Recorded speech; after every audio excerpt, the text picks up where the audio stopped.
Mics, camera, action. A very, very good morning, good evening, good afternoon to you, depending on when you are logging in to listen to us. Or no, not good night. Not good night because I hope you're not going off to bed. Today, we are talking about the LPG crisis. Now, don't worry, it's not boring. It's a very, very interesting topic. In fact, it's one of those things that impacts one very important aspect of our lives, and which is the food that we eat on a daily basis. Everything that we cook, of course, unless you're using an electric stove or an oven, everything that we cook is usually cooked on a stove that uses LPG. LPG is nothing but the gas that helps you light the flame in your kitchen. What's the full form of LPG, Debbie? Liquefied petroleum gas. Good job. Did I get it right? So it all comes from the same oil. Everything starts as oil and then gets processed into LPG, into petrol, into diesel, into kerosene. So all of it is from that same single product. Exactly. And remember, we told you there is a conflict that's been going on in that part of the world where most of our oil and gas comes from. And we're talking about Iran, and we're talking specifically about the Strait of Hormuz. That was our quiz question, actually, for the last episode. So I'm not going to say too much more. But yes, that area is where most of our gas comes through. India actually imports, I think, 60%, more than 60% of its overall LPG supplies, 90% of which actually comes through that Strait of Hormuz, which is currently being blocked by Iran because it is fighting with the US and therefore also targeting all the countries that are supporting the United States. It's very interesting, actually, if you break down the countries that it comes from. Actually, the largest LPG, country that we get LPG from is actually Qatar. Qatar actually gives us about 30% of our LPG imports. UAE, another 25% odd. Saudi Arabia, Kuwait, and then actually US. US is our fifth largest sort of source of LPG today. And all of this is blocked. Why? Because most of this LPG or the supplies, the oil and gas supplies, come to us through ships, on ships, right? And all these ships are now stuck.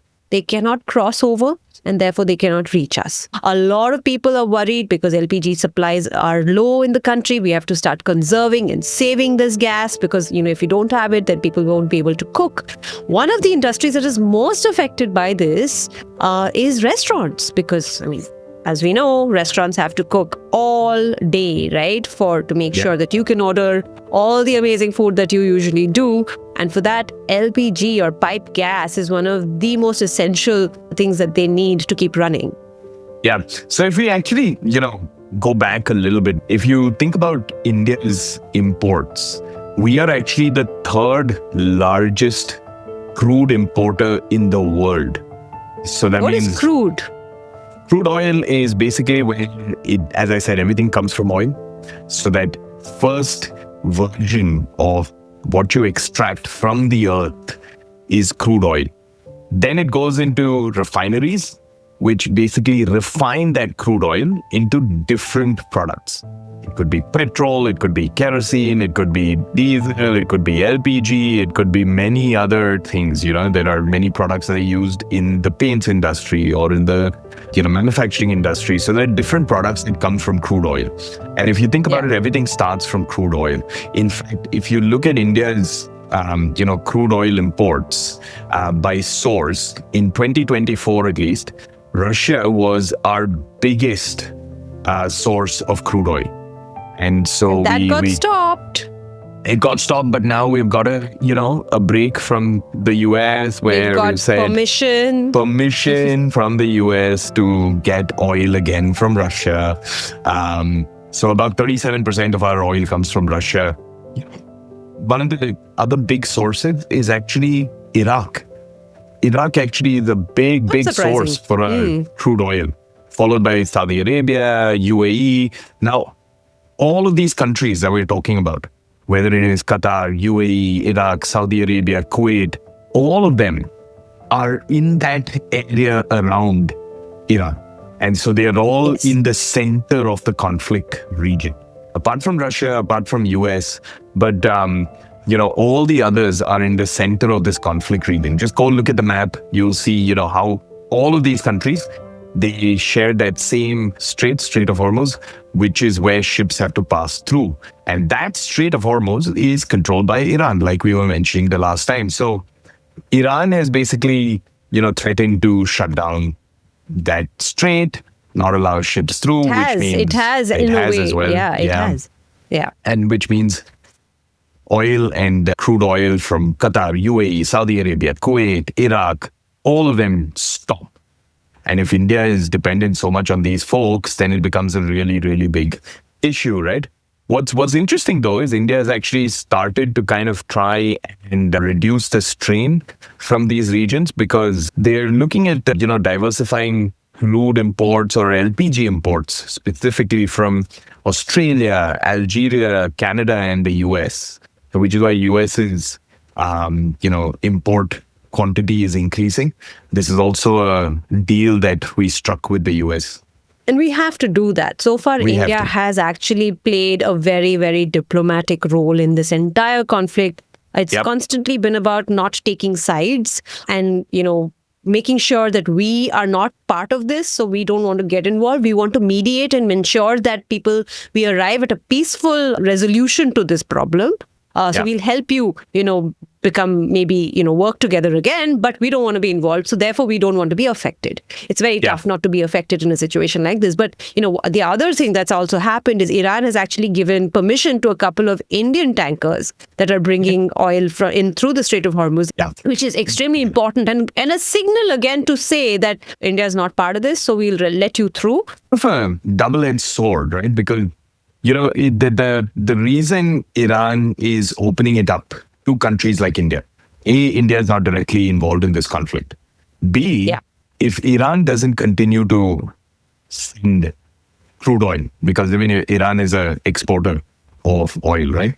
If they don't allow it for themselves, they don't get revenue. They don't make money. Yeah. So they have to be able to send oil and their sort of product to other parts of the world. So they are doing it also from a selfish perspective to make sure that their money keeps coming in and their revenue keeps coming in because it is one of the largest sources of revenue for Iran.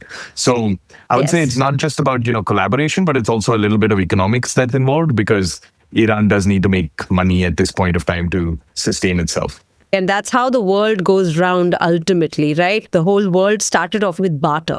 So you could say this is in a way, it's the same thing. I will let your ships through, you pay me, then I can use that to take care of my people, to buy more weapons for this war that I'm fighting with the biggest superpower in the world, or to repair the damages that are being done in the country right now. Because, a lot of like what Trump just said, Donald Trump, the US president, has just come out and said that, hey, you know what? There isn't much left in Iran for us to target and bomb anymore. We've kind of destroyed all the important places. So this war is going to come to an end very soon. That's pretty much what he said. So, right, who's going to repair all of this? That is also something Iran has to look out for.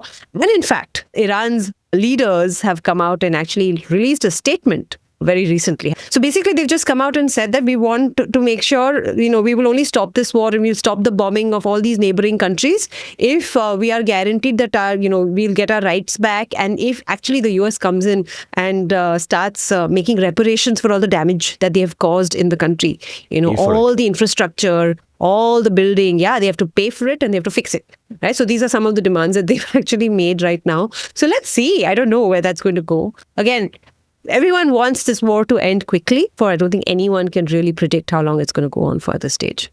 Yeah, and it's also tough for the US to kind of back out because they've already made such a big fuss about it.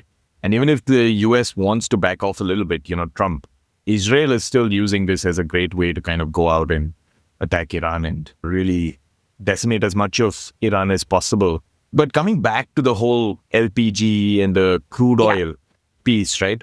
Which is why it's so important to understand or to basically look at where all of this is going.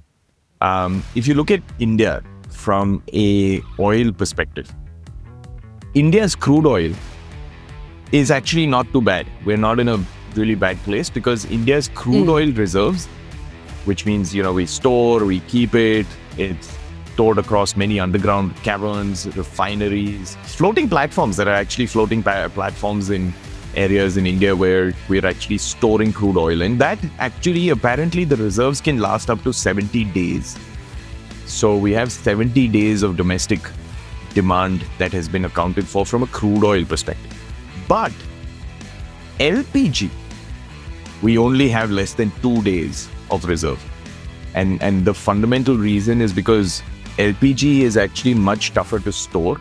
It is much tougher to kind of stockpile. If you think about it, your gas cylinders, how much it takes to store them, the plants that are required to kind of compress LPG into those gas cylinders, then make sure it's stored properly. It's extremely flammable. So it's very, very tough to store LPG. And that's why this actually is a big concern. And if you think about it, restaurants, households, educational institutions. So the government of India has actually now said that restaurants are going to be deprioritized from an LPG delivery perspective. Households will get the first priority and educational institutions. They will get the first priorities for LPG and then a couple of others. But restaurants and other nice to haves will basically be downgraded from a prioritization perspective for the next few days, at least until the next announcement is made. Which means, again, as we were saying in the beginning, it's all about conserving during times of conflict. We have to make sure that we're using our resources well and smartly. We save for a time when you don't have those resources easily available. So right now, that's the situation. Maybe you'll see some of your favorite restaurants might not be serving or might just have to take a break for some time before they are back up again.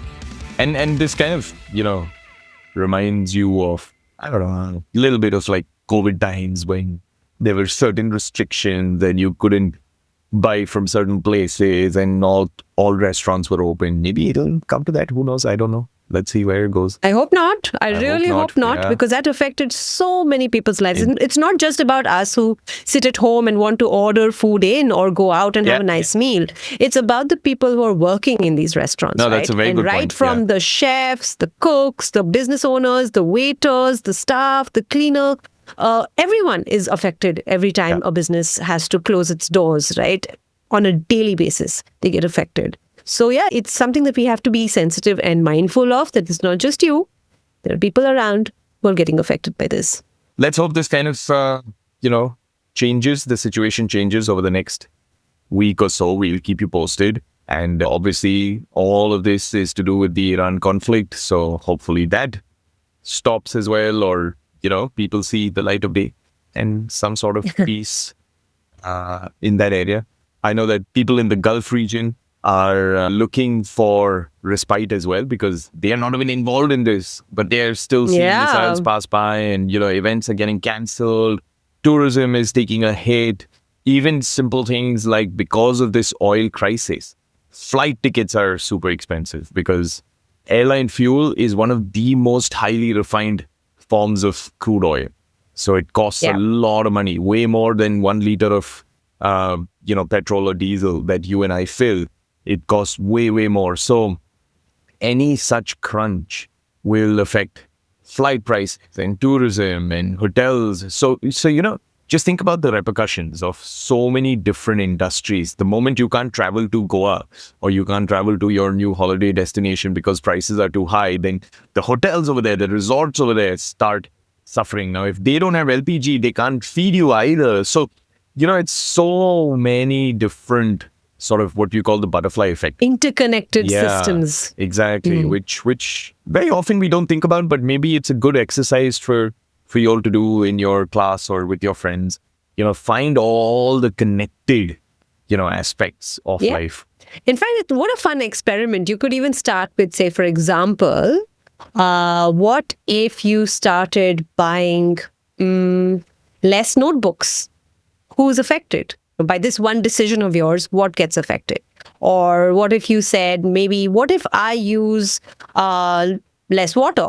That could also take you down this rabbit hole of where the water comes from, where the supply comes from, how do you pay for it, how does it impact people, who gets access to the water that you're not wasting. So many different ways to actually approach this, to understand how things are connected and impacted by every action that we take. And talking about exercises, we have just started a new initiative called Classroom Where you have to do Resources. 10 jumping jacks every time you listen to us. Excellent. Well, whoever wants to listen to Debbie can. Everyone else, I we think have it's a good something exercise. called Classroom Resources on our website now. So every episode, we will create a simple classroom resource for that particular topic, which has exercises, which gives you definitions, which gives you certain quiz questions other than the single one that we ask. So it kind of gives you a lot more insight into this particular topic that we're covering. And so go check it out on takarokids.com, because India is the second largest LPG consumer in the world. And so it is a very, very, very big deal for us. Maybe we can get to the relevant quiz question, Debbie, for this week's episode. Yes, the quiz question, it's not going to be about LPG specifically, but it is still about Iran and the conflict that we're seeing right now. Oops. We have talked about this in previous episodes, so I thought I'll bring it back to see if you've been paying attention. What type of leader holds the highest authority in Iran? Okay. The leader. What is that leader called? Options are, number 1, is it the king? Number 2, is it the prime minister? Number 3, is it the supreme leader? Or number 4, is it the sheikh? Okay. It's a pretty easy question this week. Fairly easy. So Yes. we expect a lot of responses, because we will find one lucky winner who will basically get a Takaro Kids t-shirt and a gift certificate. That person, all that person has to do is send a response and your answer to takarokids.com.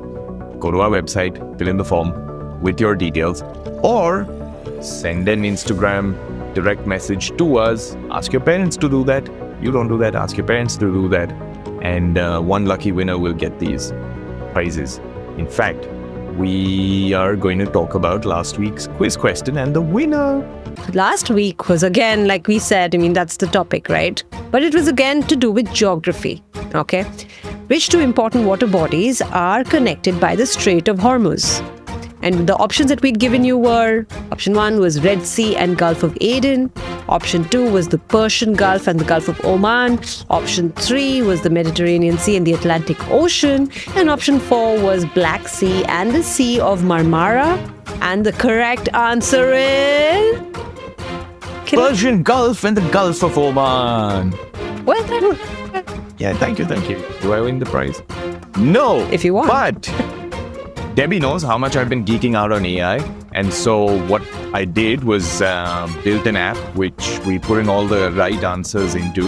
And then, it does this spin the wheel. I don't know if any of y'all have, or all of y'all have seen the spin the wheel thing. You spin and has the names. And the one that it lands on is a winner. So this week's winner is Sarayu Krishnamurthy from Bangalore. Congratulations. Well done. Congrats, Arayu. So keep listening and be like Sarayu. Send in your answer. What you will basically get, again, is a gift certificate and a Takaro Kids t-shirt.